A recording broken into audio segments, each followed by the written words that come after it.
Pastor Troy here, and we are on the dock. We've got an amazing show for you, and we're all about getting you here on the dock here. Beautiful conversations today to propel you. Listen, we want to propel you out of the shallows into the deep.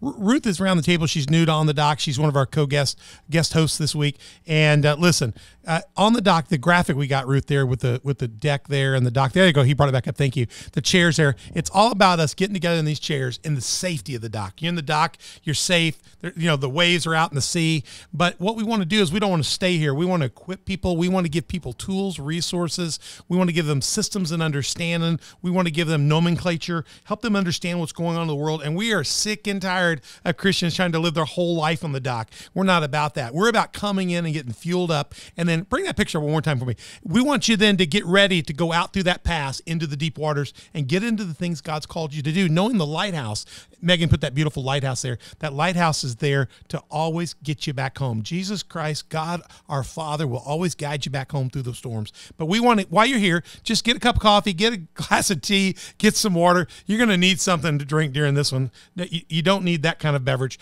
But listen, you need to get something to sit down with us because we are into some good, strong stuff right here. So you're at On the Dock, and we're going to get you out of the shallows into the deep. Hopefully you found us or you wouldn't be hearing us. But all of our podcast partners, we got lots of platforms: YouTube, Spotify, iTunes, Google Podcasts, Facebook, Roku, Rumble, and SermonNet. And by the way, we have social media as well on Facebook, Instagram, Twitter, and Telegram. When you find those, go find more than one in case we get knocked off the one. You can find us on the other. Please find us on multiple platforms. When you get there, hit subscribe, like, notify, and share, and make comments, and make sure you share it with other people. And listen, hit notify so that when we go live, we tend to put our podcasts out on Tuesdays and Thursdays. New ones every Tuesday and Thursday. You want to get those alerts to know when they're coming out. And you can always become a partner or a friend, a partner or a supporter at Patreon. Look here. I got one of these beautiful coffee mugs On the Dock with Pastor Troy. If you go to Patreon, you become one of our partners and friends, you can become a partner and get one of these. There's a way to do that. Go to Patreon and find On the Dock with Pastor Troy and learn more about being a partner or a sponsor. We'd love to have you there. You can go to Patreon and look up On the Dock with Pastor Troy. You can also go to our incredible website, onthedock.org. It's got an embedded player as well as links to all of our platforms and including links to our Patreon site as well. Check that out. We'd love to have you. If you've got any questions, you go to info@onthedock.org. Send us an email and we'll help get things sorted out for you. So we're so glad to have you here. And we're on the dock here. We've got a great team here. To my right, I got Mother Beth here with me again in studio. Mother Beth, welcome to the studio. Oh, your mic's not on. Come in. We'll try again. That's okay. This is a live thing. There you go. I hear you, sweetie. That's Mother Beth on the platform. We've also, over to our far right, we have Ruth Jane Subakit. I got it again. I did it. I get it. Ruth is with us. Ruth's hailing out of Harvard College, Boston, Massachusetts. She says she's not a New England Patriots fan, so we let her enter the room. For that reason only. Yeah, we're Steelers Nation here. I know we're in Southern Illinois. We don't have a football team anymore, so we go. I've been Steelers lifelong. Go Steelers. And we all know the New England Patriots are the New England Cheetahs. That's their new mascot, the Cheetahs. And so we're glad to have you, Ruth, in studio with us. Thanks for having me. Okay, we're in this incredible series. You're going to love it, called the Mosaic Initiative Series. We're in part 2 of that. Go back and listen to part 1. Part 1's supposed to be an introductory series for us, and we just got knocked down, drag out into it, not against each other, but against an incredible foe out there, and that's this whole concept of human trafficking, and more distinctly, we're dealing in this series with sex trafficking, and it's a big subject. I know what you're thinking. Oh, that doesn't happen around here. Guess what? This program's all about the local face of it. You're going to find out it is so close. It is just all over us here in Williamson County, Southern Illinois, the United States. It is just happening. It is a part of our reality here. And we as Christians need to be aware and understand, and we need to do our very best to make sure that nobody is being exploited. People need to know they're children of God. They're loved dearly and deeply, and we need to be reaching out to people. And there's no way to do that if they're caught in any kind of exploitation of such. So we want to be against that. So we're here at On the Dock to get you information. And we've got across on the table somebody that sometimes will be a co-host. She's certainly the creative arts person for Community of Faith and for On the Dock, but today she comes in as our guest because she has a ministry called the Mosaic Initiative. It's Haley Ottolini. Ottolini in Heron, Illinois, Ottolini everywhere else. Haley is here for phase 2. She didn't run off and leave us after one. We got done with part 1 and she tore out of here. I thought she said, I'm out of here. I had a significant, copious amounts of coffee. Well, and on the dock, we drink right these beautiful coffee cups. It goes right there. My 2.5 cup sitting at this table, and I had a cup before I came. So Well, I'm I told her, shaking by the end of Ruth is this. from Harvard. She's studying this whole subject of sex trafficking. You know, Harvard's big, very good school. I mean, it's a really good school. And I told Haley Never heard of beforehand. it. Yeah. I told her beforehand that she's going to be tearing her up. She's an expert. And I thought when she ran out of here, she'd had enough. But no, she came back. So praise what it God. was. Haley, welcome back on this. Just do me a favor. Okay. Tell me again, just briefly about your family. You got a beautiful picture of your kids up here. Yeah. And tell us about your family. Tell us about yourself real quick again. So there's my beautiful husband as well. It's Ben. Our last name is a point of contention in our household. Even we both pronounce it differently. Oh, that's okay. That's all right. If you're inherent, I pronounce it the correct way. Yeah.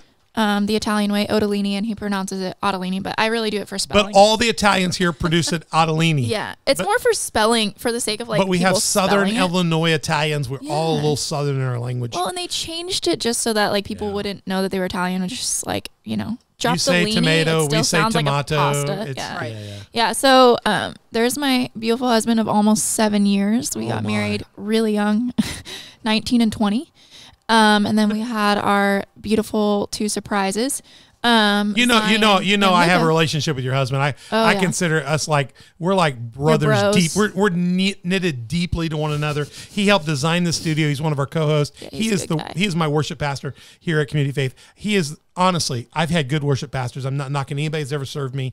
I've been blessed, but Ben is absolutely the most gifted worship pastor I've ever had. He really is. It's not that maybe I've had better singers, maybe I've had better musicians. I don't know. I wouldn't believe anointed. that. But I've had nobody that can open the heavens and worship to God and just lets us jump in with him. He loves the Lord, and as he worships, you can feel that presence.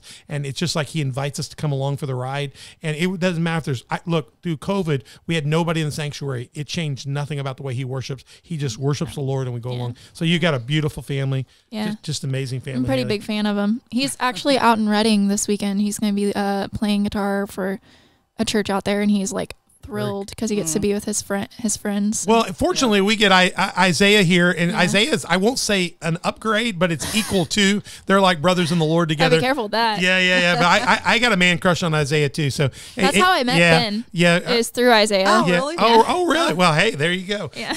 I just, the Bible talks about guys being knitted in battle, and I've been to battle with Ben. I love these guys. These guys got a great heart for God. Haley, just give us an overview. I'll throw up your mission statement here. Just help us understand the basics again of the Mosaic initiative, their mission and basic passion and what you're working on. Yeah, so like it can all be boiled down to this very broad statement of that we combat sex trafficking and exploitation. I say locally and globally to specify, but yes, globally. For those out there, if you're local, you're global. You're on the planet. It's both. Okay, yeah, it's both and. Yeah, I know. I do that with one of our mission statements for Ands of Hope. We say locally and globally, regionally, globally. Our goal is to be about 50-50, like domestic and international. Although like we started off more international than locally, but that's changed over. Well, because as you look up, you find out the subject's not just overseas. Yeah. It's so up on us. Well, and I think I'm newer to Southern Illinois and maybe had some assumptions that there were more resources here in the area. But I think that so as of recently, there's a new shelter coming in specifically for trafficking victims over in Harrisburg, I believe. But that will be the first one in all of Southern Illinois that I know of that's specific amazing. to that. The only other shelters I know of in Illinois are all based in Chicago, and there's only a few. Yeah. So, I mean, yeah. Hey, define, I'm going to bring this up again. We also, in the first episode one, go watch it. It's so good. What is sex trafficking? You say it's a form on your website, a form of human trafficking. Go ahead and elaborate. You can share on this if you think want. Polaris Project went and identified different forms of human trafficking. It was like maybe 18 different forms. So there are terms that are used pretty interchangeably. And you're not necessarily wrong, but it's kind of like, a square and a rectangle situation. Human trafficking is just a broader term. It involves any type of exploitation and trafficking of persons, whether that's forced labor. You mentioned harvesting organs, oh my gosh, slavery. That's the hottest thing. The slavery, Uyghurs right now in China, that's happening there. I hope that isn't happening in Southern Illinois. I mean, I know it's happening overseas readily right now. Yeah. Readily. I would like to hope and pray. We got enough bad things going on in Southern Illinois. We don't need that either. My experience is not at all in the organ harvesting. I certainly wouldn't want one from anybody that would try to do it in Southern Illinois. That's for darn sure. I mean, they can't hardly cut anything, let alone. Oh gosh. Oh my gosh. Okay. It'd be terrible. I know that's terrible. So to focus back. Yeah, get us back on track. It's bad when I'm the one focusing us back. I know. You got to have some levity on this. This is a tough subject, guys. Yeah. So sex trafficking is more specific to exploitation for the purposes of sexual nature and exploitation. And so that is, we focus specifically on that form of human trafficking. Sex trafficking is a form of human trafficking, and so that's why they're probably interchangeable to some degree. But human trafficking actually does encompass a lot more than just trafficking for sexual services. But I will mention that when you look at even labor trafficking, they often coexist. Like it's not just one or the other. Sometimes you have really complex situations where there's multiple forms of trafficking happening. Right. But it's helpful for trying to get people the right services and things like that to kind of differentiate to some degree, because there's different services and things that are necessary. So we talked about episode 1. We talked about, which Ruth could probably elaborate more on that. We than talked I can. about drugs and trafficking tend to run parallel. Sometimes there are yokes. Between. Yeah. Are there other things that you find, Ruth, Haley, that are yoked in that world? Bonded labor and like servitude, like you'll see, if like forms like slavery, if you have a woman working in the home, like that's being, forced labor and not making fair wages and things like that. Sometimes you'll often see like sexual abuse happening like alongside of that too. Right. But Ruth, you probably, you've worked more for like with the forced labor aspect.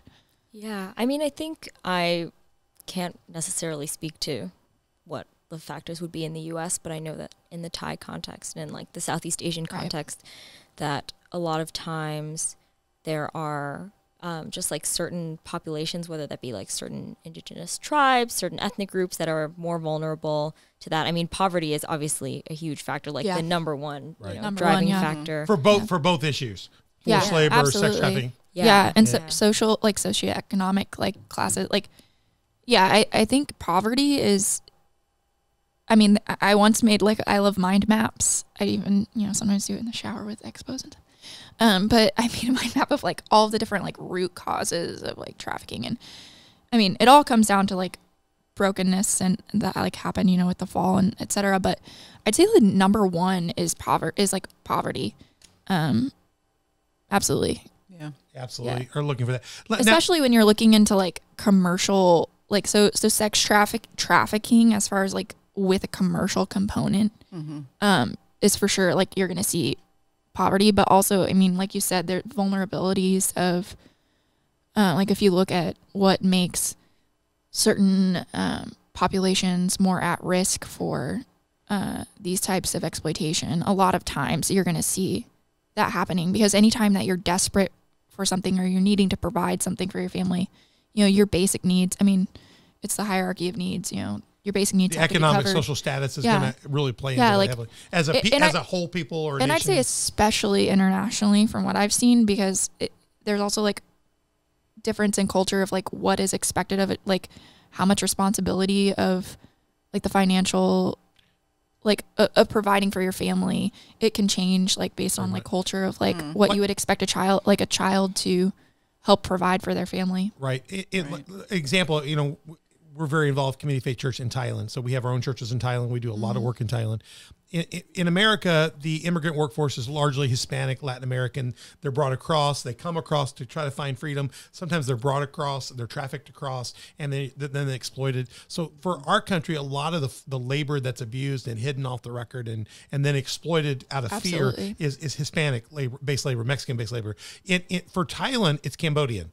almost to me, so many Cambodian workers are used in such a brutal way. Burmese have no value in Thailand. The Thai people don't even see them, but they're all being abused. And they'll pay them a little bit, keep them there. And as soon as they get down to the last check, finish a project, they'll call and just say, hey, they're illegal here. And then the guy doing the work can get out of having to pay them. And they're just abused. And their work from, I mean, we go there a lot. So we see Cambodians start laying bricks or working on a roof. And we're talking about Thai heat, 100-degree Thai heat. We're talking about 6 a.m. to dark, 6 to 6. Yeah. You see that with refugee, any marginalized group, like increases your risk hugely. One, because of just like the logistics of being in a completely different place than like where you're born and used to being in if you're displaced. But also, you know, there's complexity with it, but language barrier or cultural barriers. Well, the Cambodians certainly speak differently like that. Other population looks at you and like where your social class, like,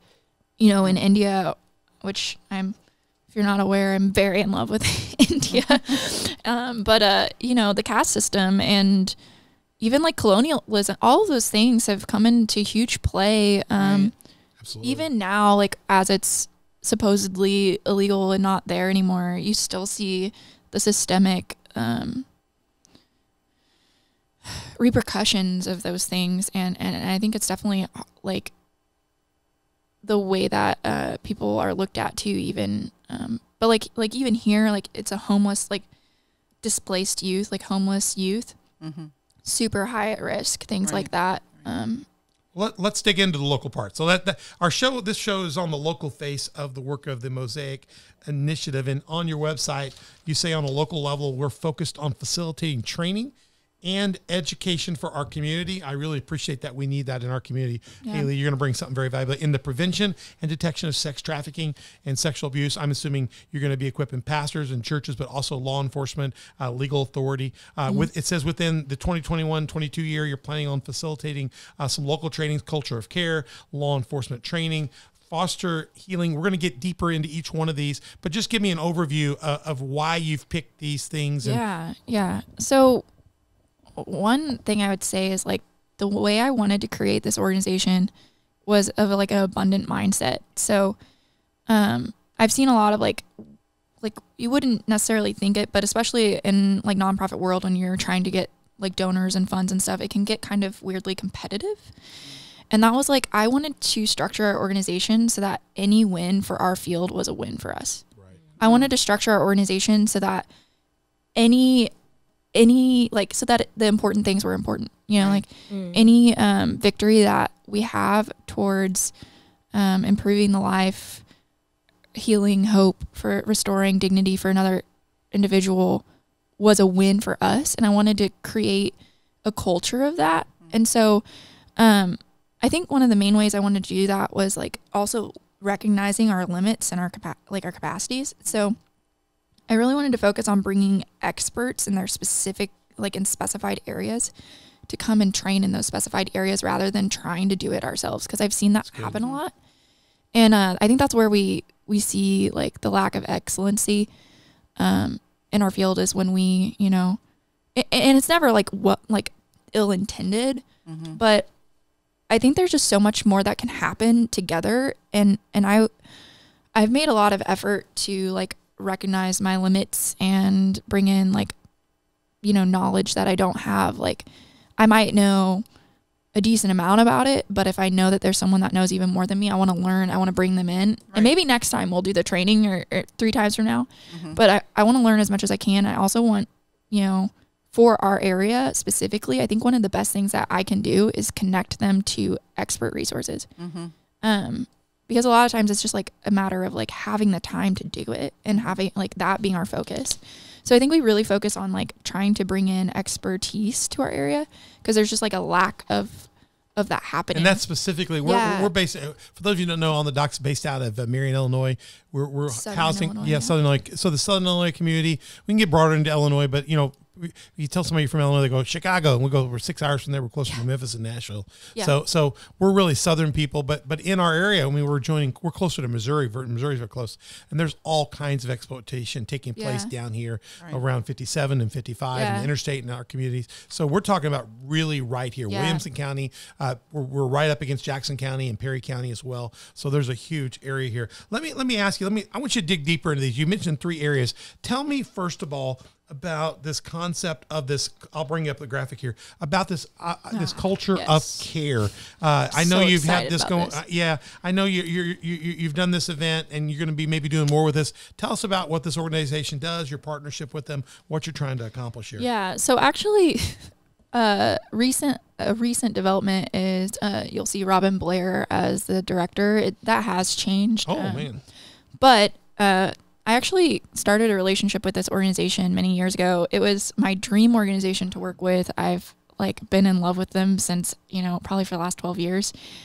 Stephanie Freed was the founder of the organization. And one time she knew who I was when I talked to her, the second time.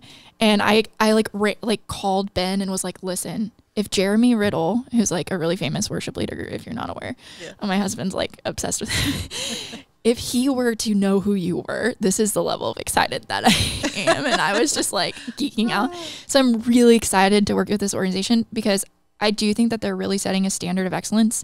And they're a pioneer organization. They've been around for a long time. They've learned a lot of experience, and they really employ people who they're really trying to empower those in their community. And it's really cool to watch. This organization is called Rafa International. And they actually started creating this idea of culture of care, and we've been talking about it for 3 years. And then COVID hit. So this is an ongoing partnership that we've been wanting to build, and through some really very God ordained moments, I was able to connect with them. We knew some random mutual friend who lives in Malawi, one of those crazy events. And so it's just really cool. I actually found a notebook of mine from 10 years ago where I took notes on one of their lectures. So this particular thing I'm really excited about because what it is, it's all about empowering church communities to create safe spaces. Because oftentimes, and as much as we don't want to admit it, the church is an easy ground with the amount of grace that we give and this almost feeling of protection within the church and the bubble of it. You see sexual abuse within the church a lot. Yeah, absolutely. You see, the Boy Scouts just paid almost $1 billion in damages to destroy the organization. Most Scout units started out in churches, starting with trusted people. You'd think you've seen massive suits in the Roman Catholic Church. You see it in secular churches. Beth and I were planning churches 30 years ago, and we were getting ready to plant our first church at Highland Hope. And right in the week that we're launching everything, we're putting all this marketing out about it. Come join our first service. There's a United Methodist pastor 20 minutes away in Nashville being arraigned and arrested for multiple cases of sexual abuse of minors. Great. Come to our new Methodist church over here. At the same time, I paid for all this advertising. In the front line is this guy getting arrested. We found out he'd been in 3 other churches. People kind of knew what was happening. They just kept turfing him around, Right. And this is not a Roman Catholic. This was a Methodist preacher. And the system kind of knew he had a problem, but rather than just nip it and take him out. That happens a lot, I know. They just think well, let's move him over here, and all of a sudden he'll be normal. What we see a lot is they'll move them internationally. And don't tell anybody. And don't tell anybody. Outrageous. Well, that's and not to get overly controversial, but back a year or two ago with the John MacArthur thing, making fun of Beth Moore and things, it was particularly upsetting because the air that the whole convention had as men about women, right? You're can you not whether you interpret the scriptures that way or not, it doesn't matter. It's the way that they were talking about it. Yes. Was do you not see that this is probably one of the reasons you have over 700 allegations of sexual abuse within your convention? Just your attitude and your it's behavior. The attitude that hierarchical, the abuse of power, whether it was against just women or children, boys, etc. But it's like if you create that kind of like attitude, I think it's like a I think toxic culture. hierarchical leadership is different than spiritual leadership. You can be a spiritual leader and have a right ethos and a right spirit, and you can lead from the front in a proper way, and you lead from the front by demonstrating yourself, and then you can be a hierarchical leader. Listen to me, I'm the leader, follow me. That never works out well, does it? And I think it's really important to have like equipped congregations as well as leadership.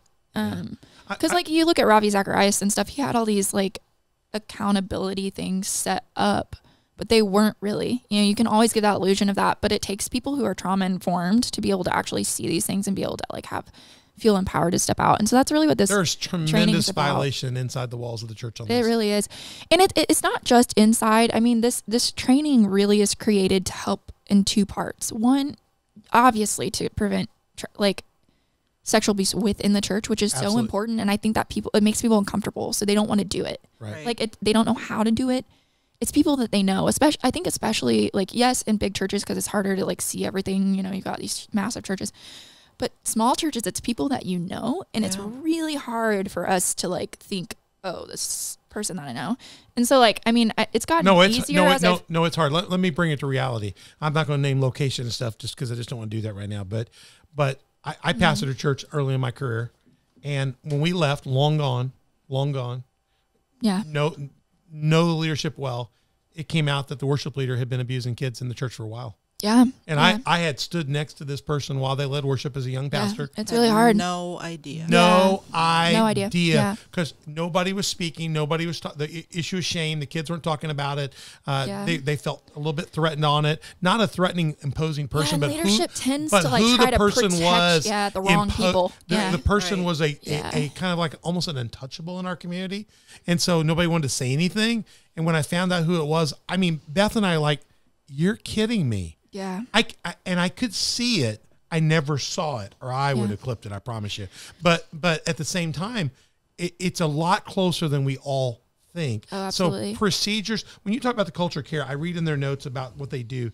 They do trauma-informed church work where they provide safety and support to survivors. So they help unwind things that have happened. But bigger than that, I see where they work to recognize and respond to where it's happening. Responding, active. Correctly responding is a big part of it. So there's post-care, there's active care, and then they do consultation and policy review so that pastors like myself or ministry organizations can also have good procedure in front to make sure things aren't able to happen. So they're doing preventative, they're doing middle of the prevent and post. It works in like a 3-part series. It's background, it's really helpful. even advanced stuff like background training. Yeah. So this it's actually it's a 1-day training that we had, and it was set up in 3 parts. And the first part's kind of open to the general public and the congregation, which is really important to have like a trauma informed, because one, it's like you're not just trying to protect against abuse within the church, but you're also like, one, if you're in ministry, I can guarantee you 100% that you are doing ministry with a survivor. Yeah, absolutely. And whether it's a survivor of sexual trauma or other forms of trauma, it's very important as ministry workers to be trauma informed. Mm-hmm. And even if you've experienced trauma yourself, like some of going through the healing process is understanding like the effects of trauma on the brain, the effects of on behavior. And especially like when working with children and stuff, there are specific signs that you can see for complex sexual like behaviors, like sexual abuse behaviors. And so ministry workers are at a really unique position to be able to recognize some of those things. Right. And we always say like detection is prevention. So if you start noticing, a kid, for example, suddenly mom has a new boyfriend, kid starts like above the age what's normal, maybe they're starting to have accidents at church suddenly, or distant, like they're quiet, acting out. Teenagers, there's a Mm-hmm. long list. Sometimes it's hard to differentiate, between the regular just like teenage angst and PTSD, but it's just important to understand how to respond to people, because it's really easy to see some of these behaviors and be like, why are you doing this? But like, and it's not like freely, like, I guess I've learned over time that not everyone totally knows how to respond in situations like that, but I think it's really important for ministry workers to know. I think one of the struggles with ministry people, or with Christians too, is that we don't want to come off judgmental. Right. I know that we had that happen. Or we, Yeah. or I we know where do you're, I way know too where you're much. going. I know where you're A going staff already. person that we Oh Lord. had Vetted some well. reservations about, but we decided we were just being judgmental, and they were of a lower socioeconomic status, came from Right. the other side of a town. So we kind of pushed aside our reservations. I don't want to look down at this person. We found out things that we regretted. I should have trusted my gut. But I think Christians try to be. They were sexually abusing one of their own children. They were Yeah. accused of other people. They were involved with scouting, and And that's why it's important to have like the whole congregation and leadership Right. somewhat trauma informed, because so And hey, I background searched them. I called previous yeah. pastors, Well- and they told me what they knew about the family. But they did, when I called them back and said, "Why didn't you give me this information?" They said, "Well, I just really knew the mom. Mom's a good person." I said, "The mom being a good person is not a recommendation to me. No. You told me you vouched for them." well, and there's to some degree, like when something's like covered up, there we can teach you all the signs, we can teach you all the red flags, but there's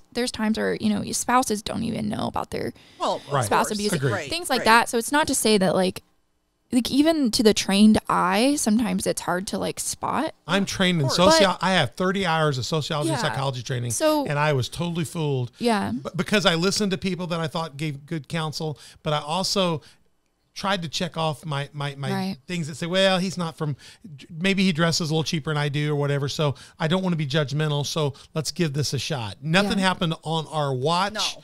but Right. Which is probably because of policies and procedures that you had in Yes. place, Absolutely. right? So, and I think that's a large part of it. So I share this a lot more than I used to, and it's getting easier each time. But it's also like, you know, I'm reluctant to share too much on it because it isn't entirely my own story, but parts of it are.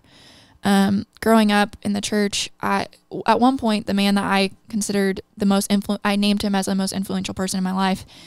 Right before I got married, he was arrested and went to prison for sexually abusing one of my peers, and it was actually one of my friends, you know, family members, and I was actually really close to both their family and to my youth pastor's family, and I did have some reservations about him. I remember looking at him at one point and saying, "You're very calculated.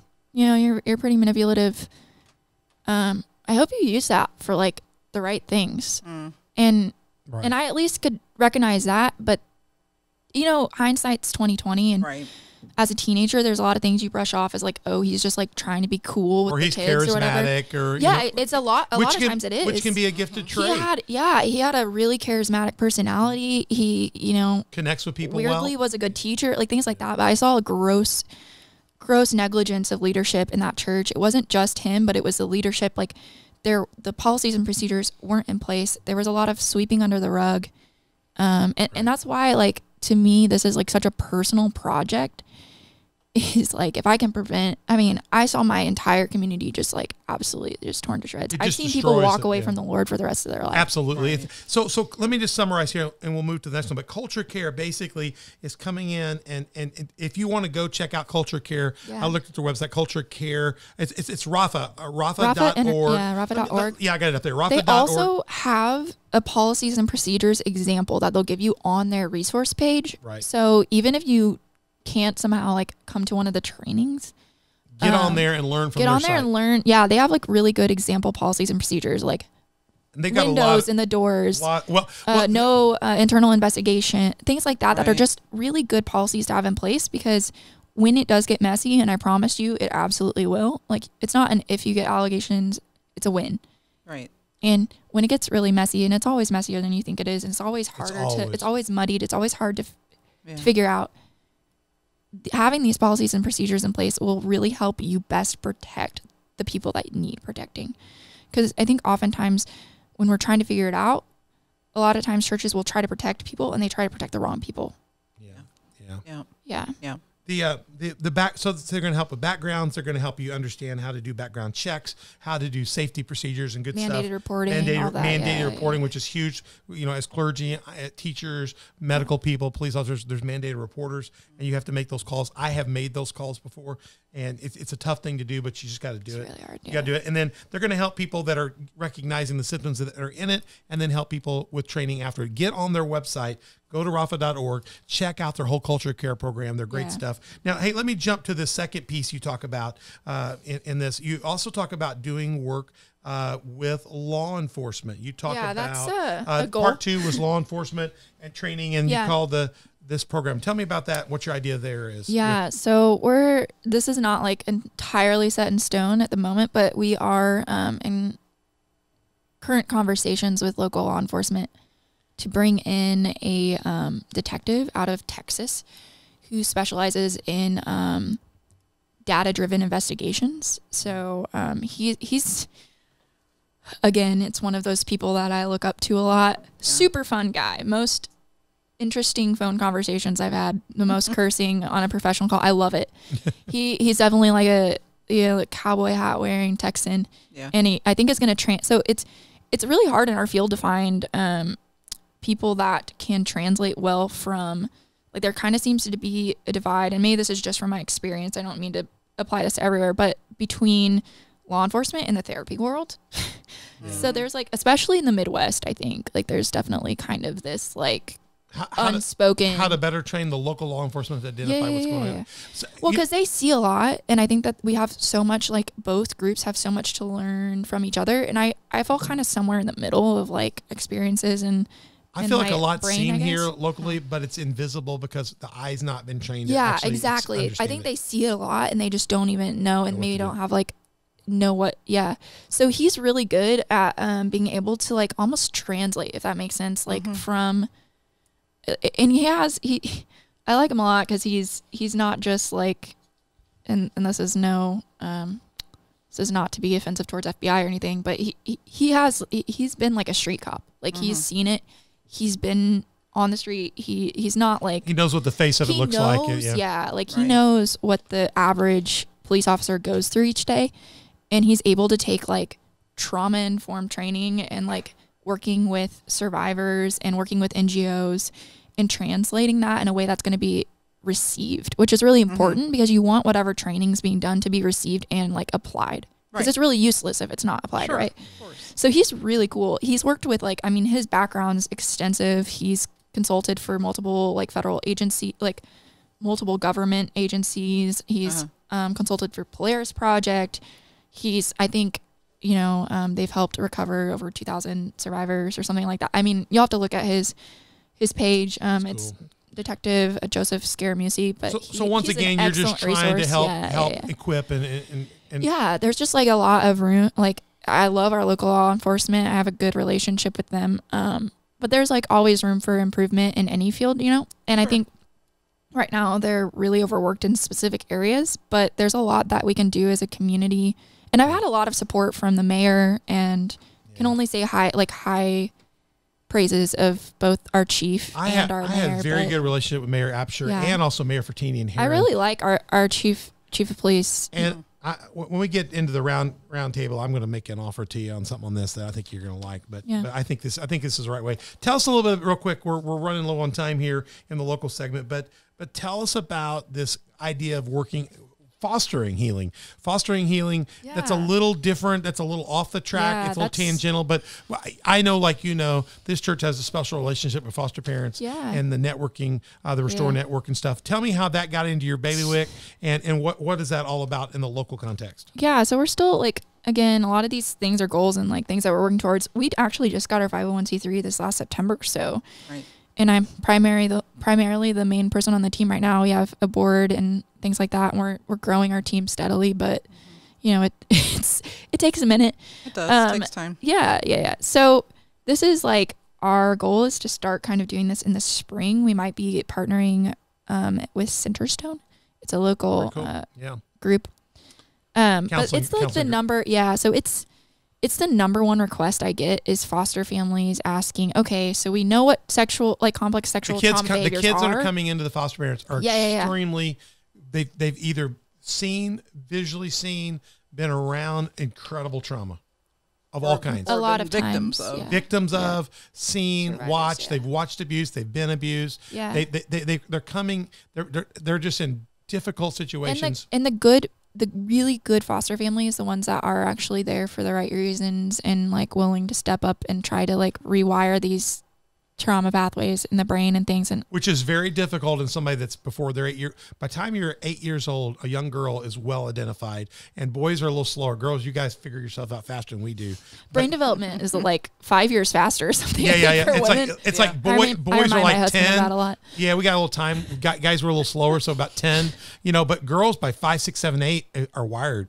And then guys are like 7, 8, 9, 10 wired. I think they say it takes like the same amount of time, like to rewire, like whatever trauma. I mean, obviously it depends, but like with trauma, you know, if someone was in a traumatic household, like to unpack that. Yeah, to unpack that for 2 years, it's going to take at least 2 years. I agree. Of, like, I agree. Constant to rebuild paths and to reset things. Yeah. So basically, your foster program is going to begin to identify and kind of work along some of those. So I think like the thing is for them is it's not what are these behaviors, which is, you know, a whole training in itself. Mm-hmm. A lot of them know these are complex like behaviors coming out, but they have no idea how to address them in their house. Right. So like, for example, and this is kind of, I'm sure is hard to talk about, and I don't ever mean to come across as callous. It's just part of my job. So I'm pretty like compartmentalized when it comes to being able to talk about it. But I promise you there are times where I like sit in my house and I cry or I vomit. I have it like once every like 6 months or something. I just let myself bleh it all. Yeah. But so like sexual aggression amongst kids. So that's like a very common one that we see, but it's like how do you like address like one of your foster children or your other child who's experienced trauma, being sexually aggressive to one of your other children or at church. And where did that come from? And where did that develop from? And how do we address this? Or even like, sexual like, so there's like a sexual awakening too, more in like, so like hypersexuality in younger kids. And we don't ever want to talk about that, but like, so like what would be normal for a toddler that's like more in the exploratory like phase, like for my kids, like, you know, it's like we're learning about our bodies right now. And that's like all the rage is asking people what body parts they have. Well, but that's been happening. Normal, and that's very normal.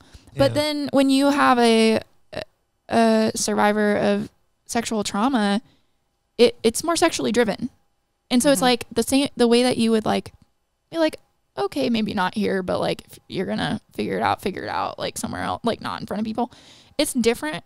And it's like parents don't have the adequate tools of knowing how, and I don't know if anyone completely does, but like how do we best equip these families to, because they're in, I think, one of the they're at risk. They're the highest at risk group that you can get in our region. But even so, it's like these kids who've experienced this level of trauma, like because sexual aggression is in itself a symptom of what happened to them. It's like you don't want these kids to cross over into perpetrators at some point. It also becomes a language they learn and become familiar and child on child abuse is one of the largest things that we see. And so it's how do we best protect these kids from crossing that line themselves, and also like how do we help these parents navigate those situations, because they're like that's like for a normal functioning family that hasn't had trauma. I don't want to say normal, but like for a family that's, you know, not experienced these things, it doesn't just like come naturally. I don't think there's no like guidebook on how to do that. That's like not a normal, like this is something that really should have never had to have happened. Right. So and I can only understand from the, you know, standpoint of where we're at, like it's challenging to be a parent regardless. So we just want to help kind of equip foster families, even with the building blocks. Like a lot of these things take ongoing like family counseling. But how do we give them the building blocks of like, generally speaking, here's some ways to help you address these things, and like without shaming children, but also like empowering them, but also teaching them what it like, if those boundaries have been crossed and they've been taught those as normal, like how do we teach what is actually like a healthy boundary between others. Like we have a lot of talk in our house about consent at like 3 years old. My daughter knows. Like, well, what's interesting, the whole heart of what you're doing in the Mosaic Initiative is really helping empower people, giving people tools to work through it. And even the foster thing is out of that same passion of giving people family that are trying to help and do the right thing, keeping them in the game, giving them tools to kind of continue to make victors instead of victims. We need to, in Christ, we're trying to help people overcome and become victors, not victims. And we don't want to be victims ourselves. We're trying to do good work. You get burned out. Thriving survivors. Well, I mean, when you're fighting sex trafficking, if you're doing an organization, you can burn out easily. The foster parents, if they burn out, we're not better off. So we need to equip them and help them and walk with them through. You're doing a great job with that. Let me ask you one last question. We got to get out of this episode. We're getting long in it. You've got this. I didn't address it in the last one. You've got this on your website, Join the Movement. I'm going to talk about it more in the next couple, but I wanted to say you've listed these things, learn the facts and the red flags. I'm thinking that's towards sex trafficking, correct? Yeah, that's like probably the best entry. Like, I mean, that's like the typical entry into sex trafficking 101, like learn what it is, learn how to notice it. And we've talked about that in this episode. We want you, if you're seeing human trafficking, there's a hotline there, 888-373-7888. We want to encourage you to do that. If you know it's happening, please call. We want you to support ministries on the front line. The Mosaic Initiative is one of those ministries that's on the front line by donating. We'll tell you how to do that in a minute. Praying for them, encouraging and volunteering. We're going to be talking to more of those, like Tamar Center over in Thailand. We'll be talking to them and other organizations like that in the future on the dock. So we want you to get out there. Don't just listen to us. Get in there and be an active supporter. You yourself, stop watching pornography and fueling the demand. Stop watching it. Stop watching it. Quit fueling the demand for trafficking. Buy ethically sourced goods. If you'll buy the right kind of things, it won't exploit other people.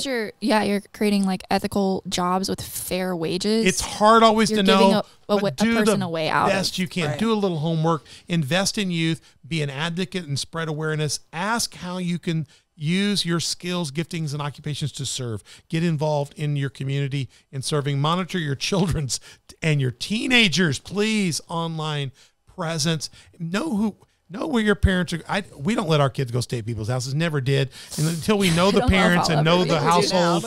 We did. Well, they're old now. We didn't when they were kids. We did not until we knew those parents and knew what they were about. There was none unless I'm going somewhere. I need to know your parent and what they're about. Make sure you know what your children are doing. They're online, where they're going, what they're doing. And finally, join petitions and press for better legislation. We need to bite into this. And we're going to talk much deeper about this in the roundtable, but we're going to come back. Haley, you are opening our eyes to the stuff around us. There's a lot going on. We're going to get much deeper as we move forward this. You can support the Mosaic Initiative. Haley Ottolini locally, executive director, the founder of the Mosaic Initiative. You can email her at connect@themosaicinitiative.org. Her website's themosaicinitiative.org, and you can go there and click on the donate link to donate to her organization. That's one of the ways you can join the movement, and you can check out also their Facebook page at the Mosaic Initiative. We'll be back in part 3, and we're going to take a look at the work Mosaic is doing internationally in the international network that they have. It's incredible. And so, ladies, good stuff, good work. It's